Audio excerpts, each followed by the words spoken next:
From New York, the greatest city in the world, it's The Late Show with David Letterman. Tonight, Jessica Biel, from Paul Schaefer, and the CBS Orchestra. And now, organic mango farmers, David Letterman.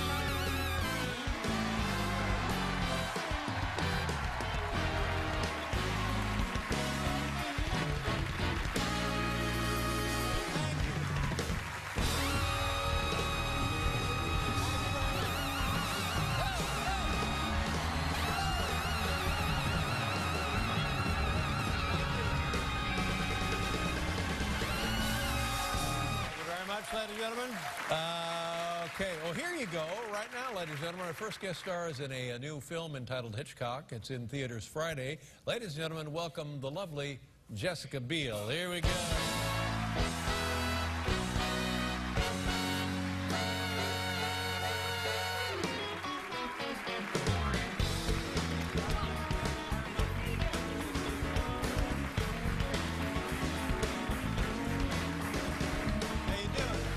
How you doing?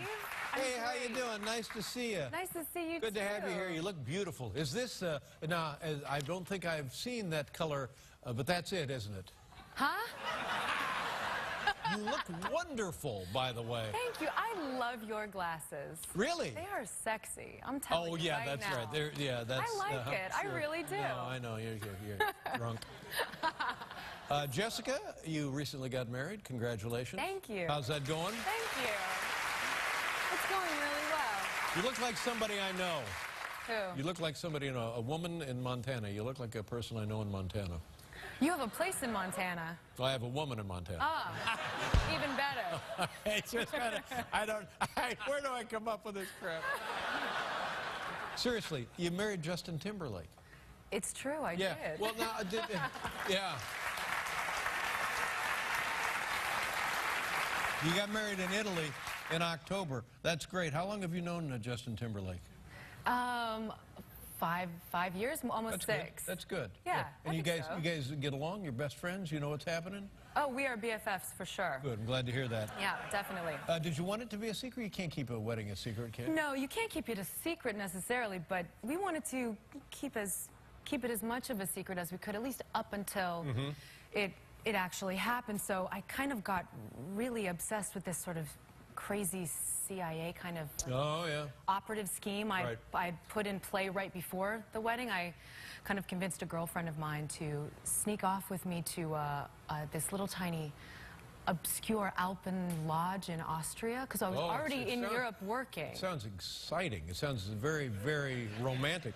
It was at least what I thought was going to be, at least very relaxing. Sure. Zen-like. What did you do at the place in Austria? So we get there, and it's looking beautiful. The Alps are surrounding us, and it's supposed to be a spa kind of place. So we get our bathing suits on and our robes and our towels. We go to the spa, and we are in the sauna. And my friend leaves to go grab some water, and I'm relaxing on the middle bed in the 3 kind of tiered sauna thing. And in walk 2 husky Austrian men. Oh. Which I thought, okay, this is a little unusual, but It is unusual. we're in Europe. Who knows? It's Europe. And You should have reported them. You should have said, excuse me, my friend and I are using the sauna. well, I was so nervous and didn't want to be rude, so I didn't really quite know what the protocol was. So I just laid there, froze in my bikini and my robe and my towel and my slippers. And these guys come in. I'm like, okay, I can handle this. They come, one sitting over here, one sitting over here. They drop their towel. They are butt naked.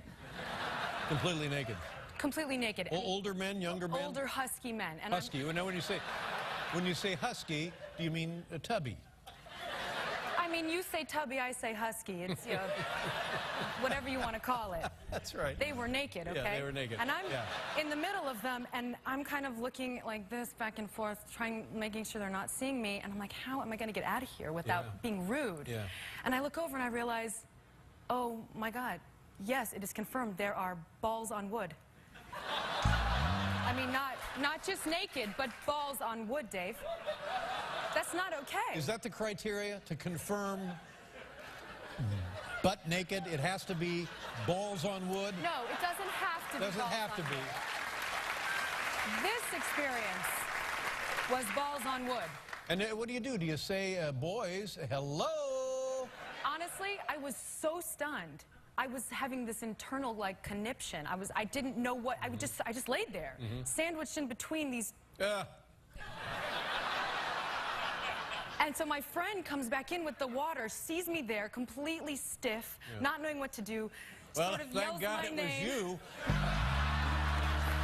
God. I'm sorry. I'm sorry. It was intense, Dave. I'm sorry. I'm still recovering from it, clearly. What did you do? How did you get out of there? She made up some excuse, called my name, and I ran out of there as fast as I possibly could. And then we found out later that this is absolutely very normal. Normal.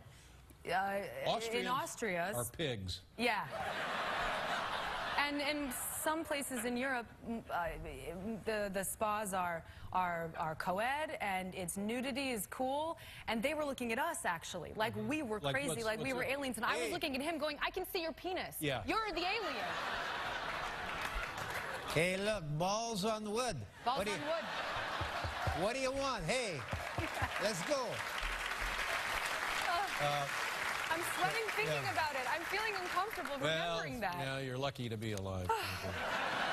Yes, I am. Now listen to me. I saw your movie the other night, and I just adored this.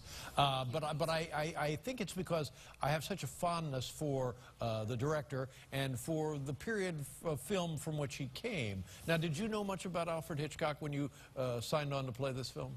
I knew a little bit. I think I knew sort of his legend and the mythology of him as, you know, this dictator, this really tough guy, and who was really hard on his actresses, and not necessarily his actors. But I knew that. But I think what we were trying to, I don't know, just take a look at in this film is him more as a humanistic kind of guy.